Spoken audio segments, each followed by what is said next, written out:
So my boy Destiny recently announced that he's going through a potential divorce with his wife, Melina.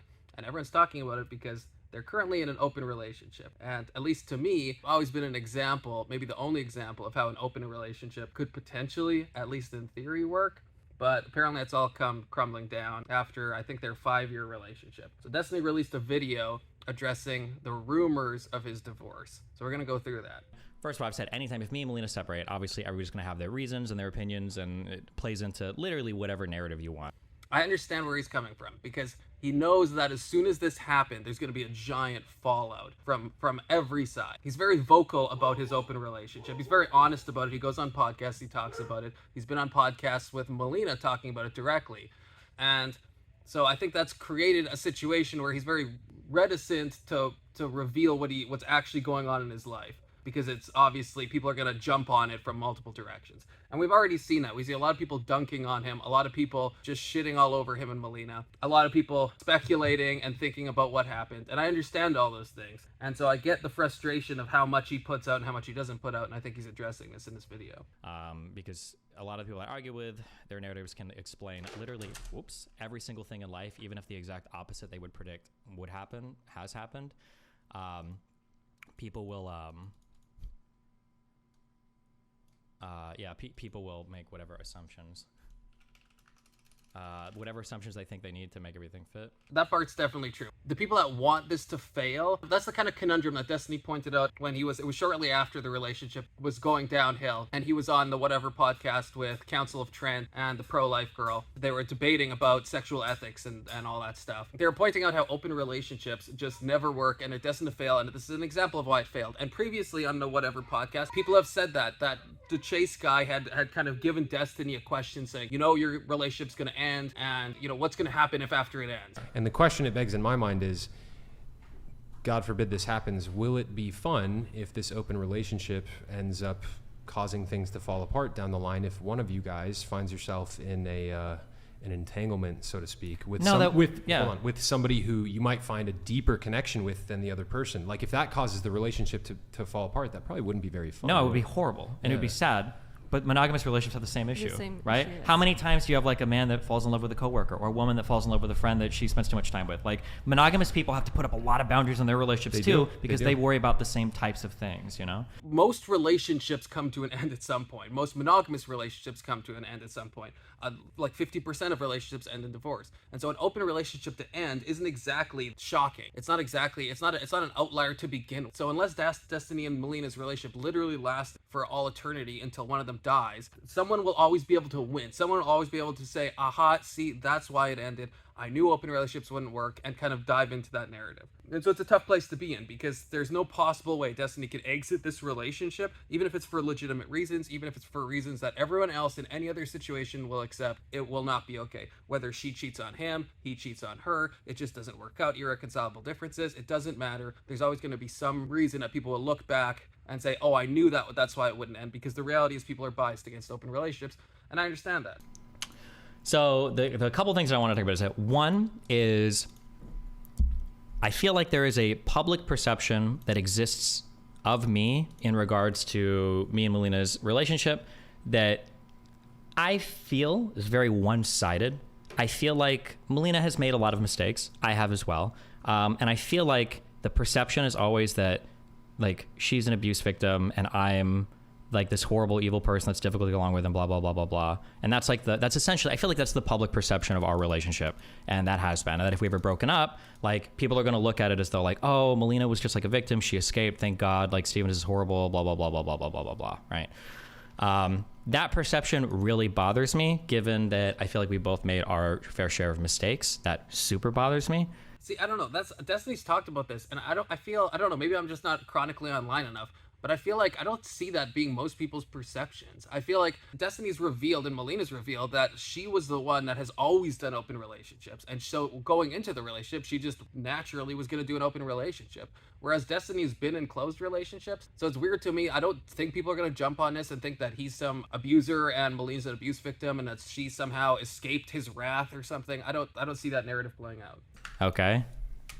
I'm ready to lose. Here goes half my fan base today, okay? I got mega triggered by what I feel like was Melina telling me a lie 4 days ago. And I got unhinged. And I think I told her, I was like, listen, you need to be gone by the time I get back. Get all your shit, leave, blah, blah, blah, blah, blah. Melina has been dating somebody, which is presumably acceptable in an open relationship.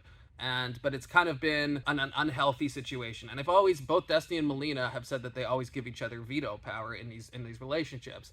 And I think that's kind of a misconception that people are having, which I understand. It does kind of boggle the mind to a degree about what cheating is in an open relationship, because you're obviously allowed to sleep with other people. But at the same time, if you think about it, there's still, just like in real life, it's perfectly fine to have your wife or your husband probably go hang out with someone of the opposite sex.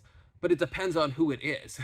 If they hang out with an ex-boyfriend or an ex-girlfriend and that makes you uncomfortable, that's different than if it's like a coworker or a mutual friend or something. And so I think we all can acknowledge that there's different boundaries, even if you allow one activity. So even to kind of steelman the open relationship argument, there still is a line of who you're allowed to sleep with and who you're not allowed to sleep with. And so Melina apparently was sleeping with some unhinged guy from, I think it was back where she lives in Sweden, but I'm not sure.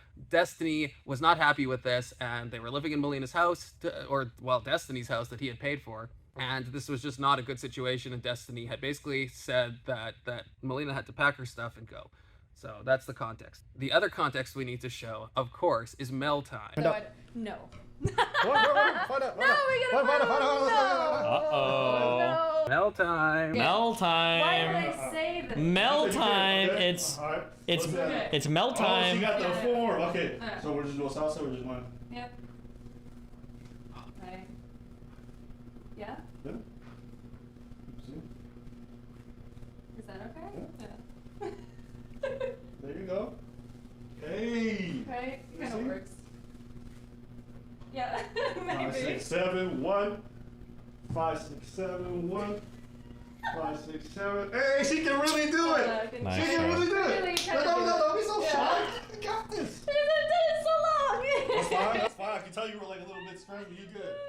Yeah. He says that he was just feeling awkward, which is believable as well. Like, when I saw this, I thought most people are overreacting about it. Like, I think it's more funny than anything just to see Destiny staring blankly at the camera, but I think it probably is more of like an awkward thing, because like, what is he supposed to do? And he knows that people are going to make fun of it too. I think it's one of those things. Even if Destiny's fully fine with it, and Mel's fine with it, and Abba's fully fine with it, I think it's just one that, like, the chat is going crazy here. See, I'm looking at it now. There's a chat message that's calling him Cuckstony. So, like, he knows that that's going to be happening. So, I think it's just kind of awkward because you know what people are going to say, and and he's reading the chat as it's happening. So, it's like, that must be hard. Even if you're totally fine with it and you don't see it as a bad thing. People, like, constantly, I mean, anytime Destiny goes on any of these shows, he gets, like, shit on constantly in a way that's not good. I feel like with the way that people are dunking on it is something that's like kind of just, I don't know, it's never good to celebrate when like a relationship ends, and you see that like people are just constantly like shitting all over Destiny, especially when he was on the debate he did with Council of Trent. It was just constant ribbing, constant throwing in his face, and it's just like this weird like celebratory thing, and I don't know. I think it's kind of unhinged to celebrate when like somebody dies in general. It's kind of unhinged to celebrate when a relationship dies. Even if you're against open relationships, and even if you think it's degenerate, I think it's still kind of just a bad look. And I mean, Destiny can take it because he's like a fucking sociopath and stuff, but from his own admission, there's just a level where it's just like, you know, we can do better.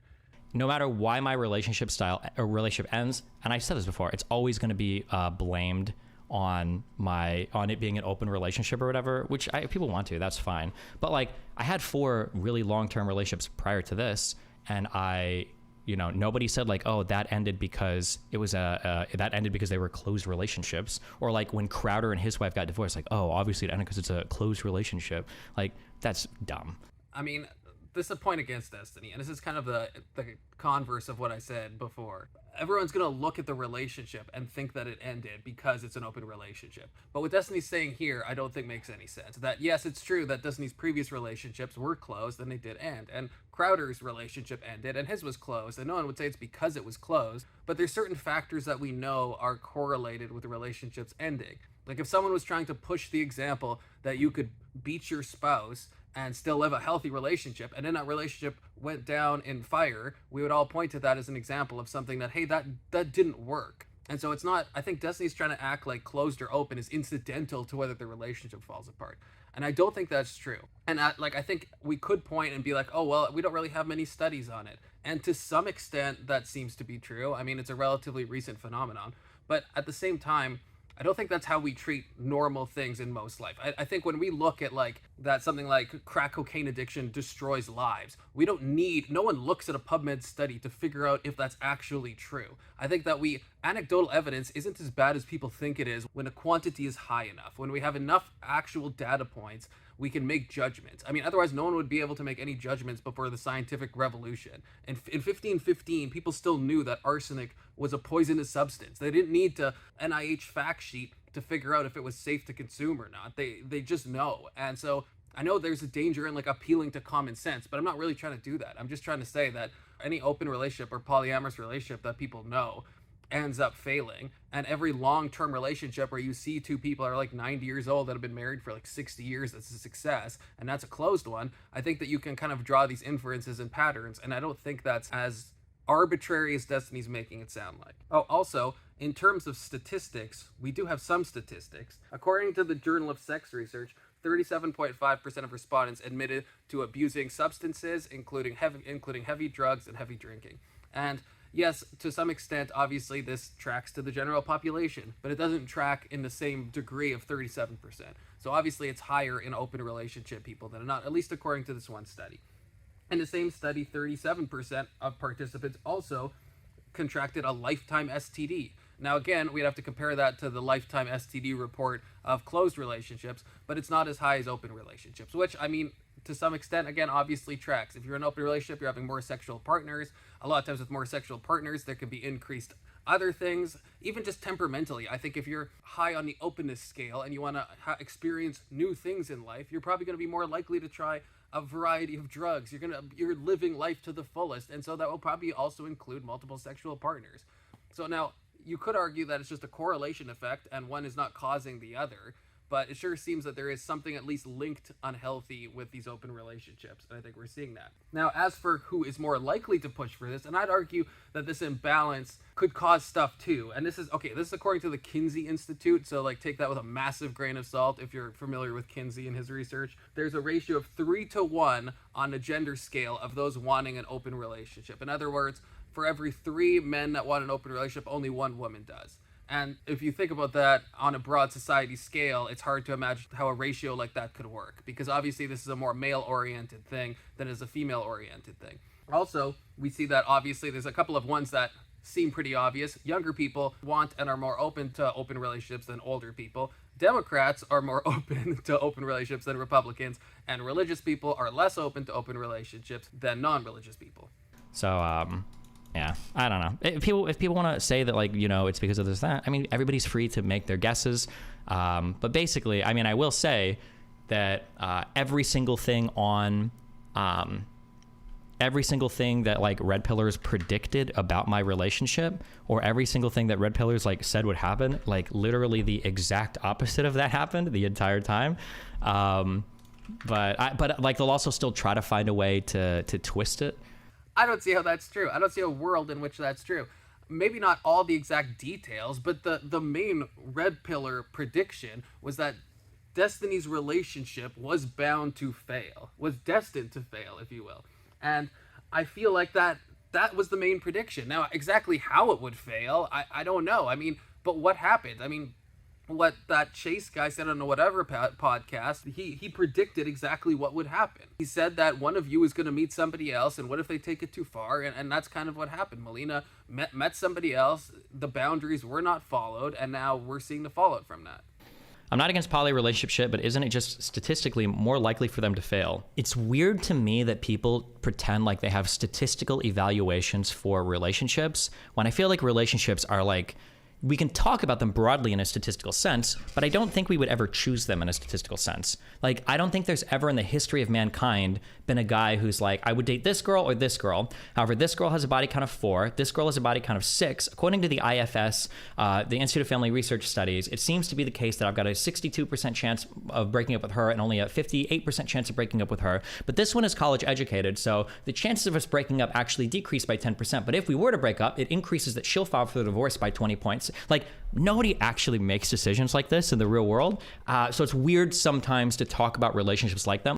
The thing is, nobody makes calculations like that in such a statistical way, but we make calculations like that all the time. And so this is a weird point that Destiny brings up. Yes, like, no one's going to do that actual math and say, oh, this girl has these qualities and and doesn't have these qualities, and she's college educated and her race is the same as mine, and all these, and look at all the studies and see what's the chance of them sticking together or not. Yes, like, no one going through all that data, but that doesn't mean that these things don't inform our view of stuff. I mean, that's the reason people talk about red flags, is basically that. It's a heuristic we use when we're almost trying to allude to these social science statistics that we have. So when we allude to somebody, when the red pillars say they don't want somebody that has a body count of 1,000, they're not necessarily looking at the stats and what percent is this. They just have a general idea and are alluding that, oh, if this happens, then they're probably going to leave me at some point. Or if somebody has been cheated, why do we have the expression, oh, if you've cheated in the past, you'll cheat again? It's like we have these heuristics, these basic things of advice that, yeah, they're not always true,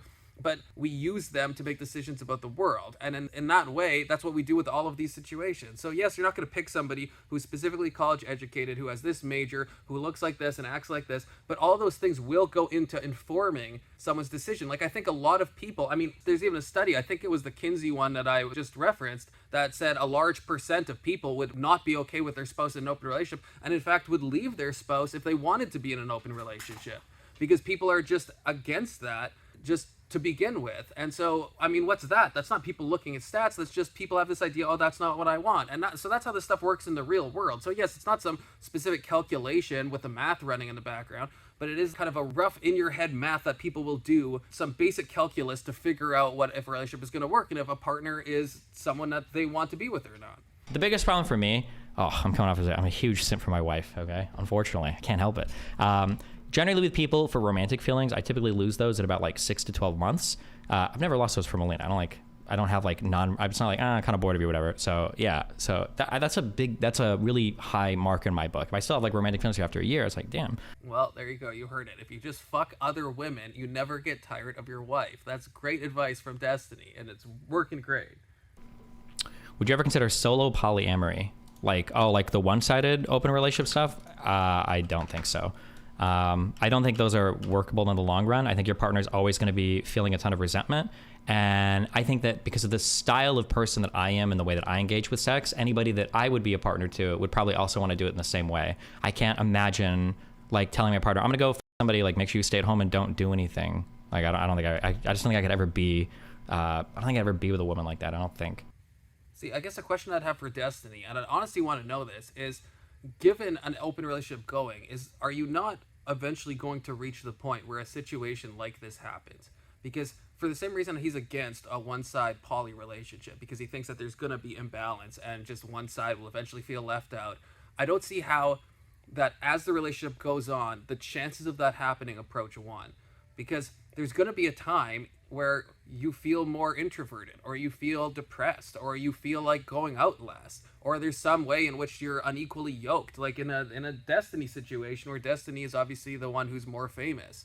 It feels weird to me that you're always going to have this 1-for-1 matchup, as opposed to there eventually being a situation where, in the case that happens, where Melina meets someone who's willing to give her a lot of attention, who doesn't have a job, who doesn't have much on his plate, and is able to provide her with those emotional needs, and then she's allowed to do this because it's an open relationship, and then it goes to a point where now Destiny is like, oh, hold on, I want you to pull back, and Melina's like, well, we're in an open relationship, I don't want to pull back. I don't see how that's not inevitable, because you're already letting the boundaries skirt so far to the edges, and you're trying to have this simulacrum of balance, but I don't see how that balance gets maintained. It might get maintained for a month or maybe a year, but I feel like in people's lives, you go through stuff where it just is difficult. And maybe if you were both conscious, like, let's say one of you gets sick and is sick for 2 months. Well, is Destiny then, if he has, let's say, 3 people in his polycule that he's going around with, is he not supposed to see any of them for those 3 months?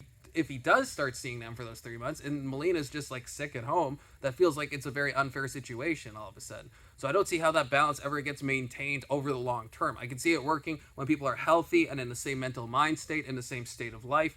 Then sure, it's all fun and games. But in the long run, usually in a monogamous relationship, you'd have that long suffering that, okay, well, for this period of time, this person's sick, or they don't have a job, or they're depressed, or whatever it is. But in these poly relationships where you're trying to maintain multiple relationships, if the idea is you're just fucking everybody, then yeah, then you don't really have obligations to that girl you met on Tinder a week ago. But if you're talking about these real life relationships that you met people with real emotions and real expectations, then in some ways your duty is divided among multiple people. Even if the primary is Melina, the duty might be 10% over here, 5% over here, and then I have a tough time seeing how you maintain that 10 and 5% if Melina's in a state where she now needs 100%. And then I guess I know she's the primary, but is it fair to all of the other people? It just seems, and on one hand, it seems more degenerate to be fully open and just see people as like sexual objects that you're with and not care about them. That seems like the worst moral option. But the counter to that of trying to maintain all of these emotional relationships seems like just it'll eventually lead to chaos eventually, because you just can't possibly be giving yourself to so many people at once. And I think that's why open relationships fail for so many people. And it seems like even with Destiny, someone who claims that this was something that was going to work, it's not like the relationship just ended. I guess that's the big crux of this. It's not like it just ended for random differences. And that's the difference between like the Crowder thing that he talked about. Crowder's relationship didn't end because it was closed. That was not the reason it ended. It ended for other reasons. So if Destiny and Melina broke up because they both just don't like each other, they both fell out of love, so that's something like that, that's fine. But it's ending because the open relationship allowed her to be close emotionally and sexually with somebody else, and now that relationship got too far and she got too into that guy. So that's a direct result of it. It would be like if you started drinking and you became an alcoholic, and then the alcohol made you so you couldn't spend time with your wife. It would be the same thing. The alcohol ruined the relationship. If you have very little time due to career, why split that already reduced time among a bunch of people? That can't work, right? The issue is that when you're in a monogamous relationship, I think that like this is like the time expectation is like this.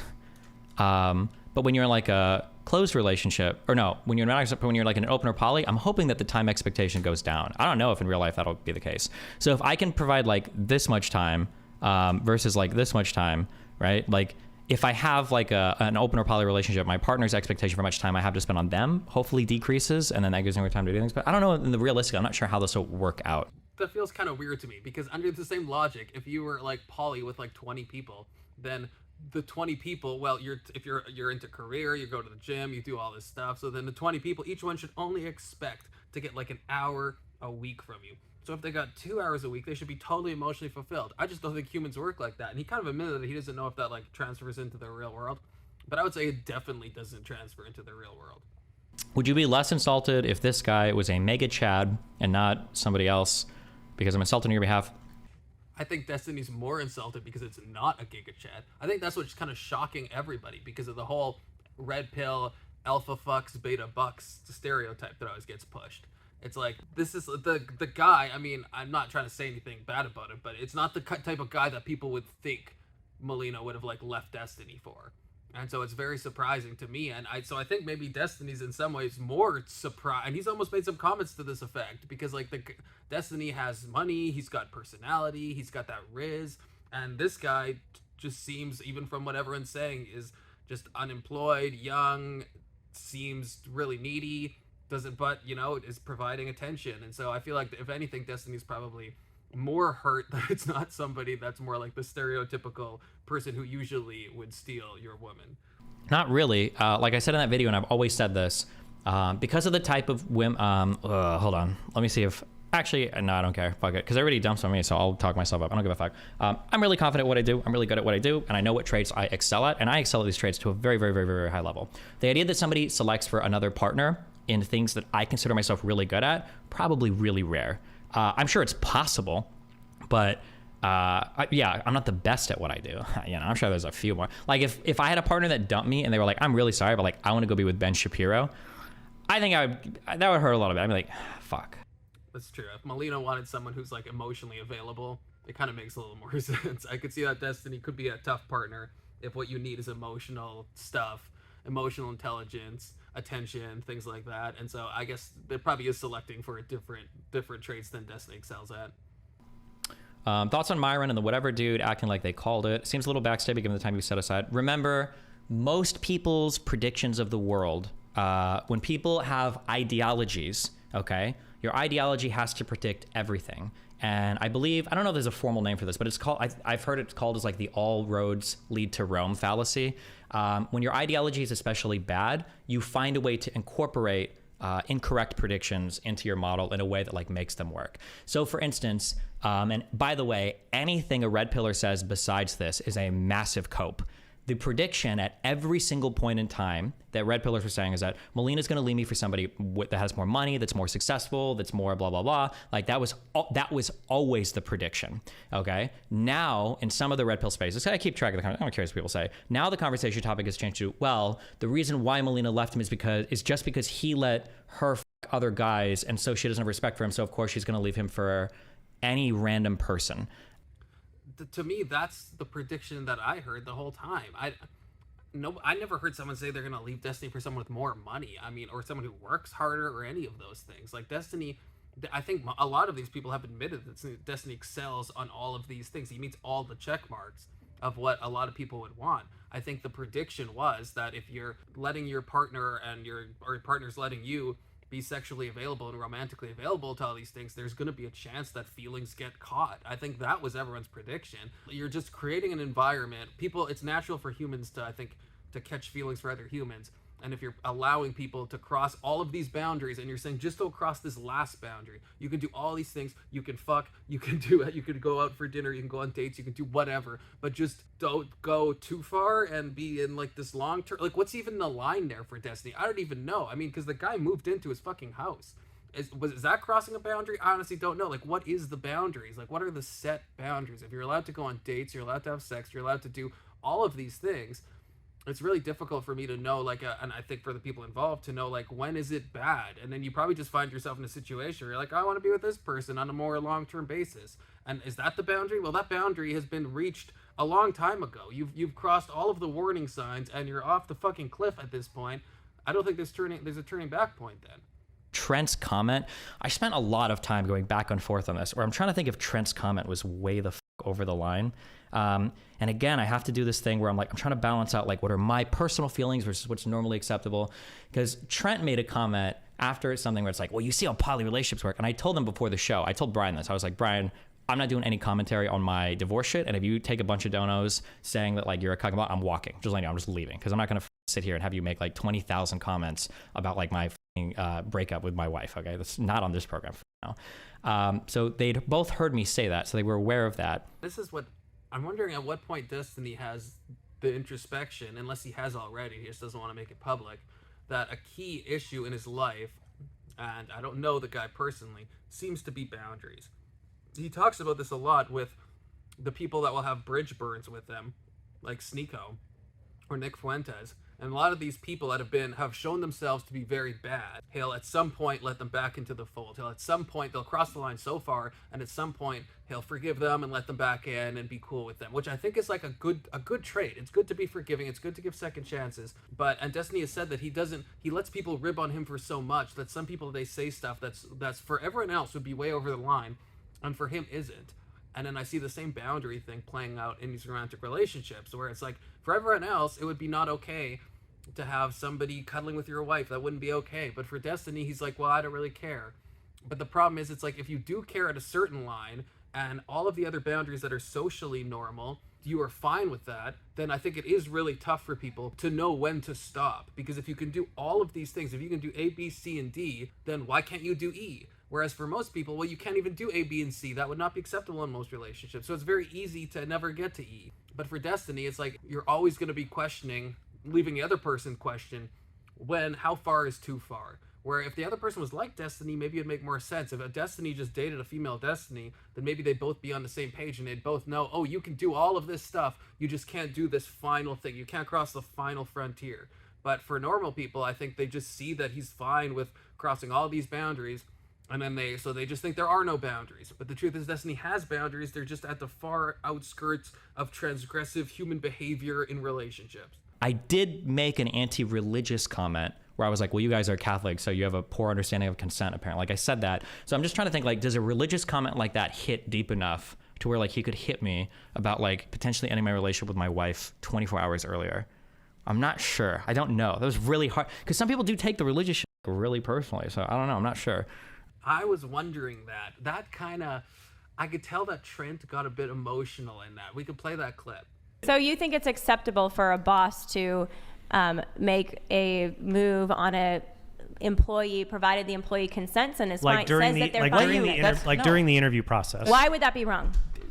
I can explain consent to you. I guess because you're religious, you don't understand it. So the reason why it's wrong is because consent can't be negotiated between parties that have power over you. But what if because you went you're in there with the analysis that this might end up happening in the No, workplace? this might end up happening. Is not. This is part contractually we what understand. I do. We understand consent. Okay, wait, hold on. Because you're used to you're polyamorous. You don't understand the dangers of consent. I have to explain. And now we've seen what's happened from that. I have to explain. Okay. No, you went after us. I'll go after you. They made an attack about you're religious, so you don't care about consent.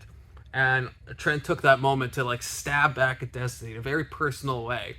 And that's what Destiny's talking about, if that crossed the line or not.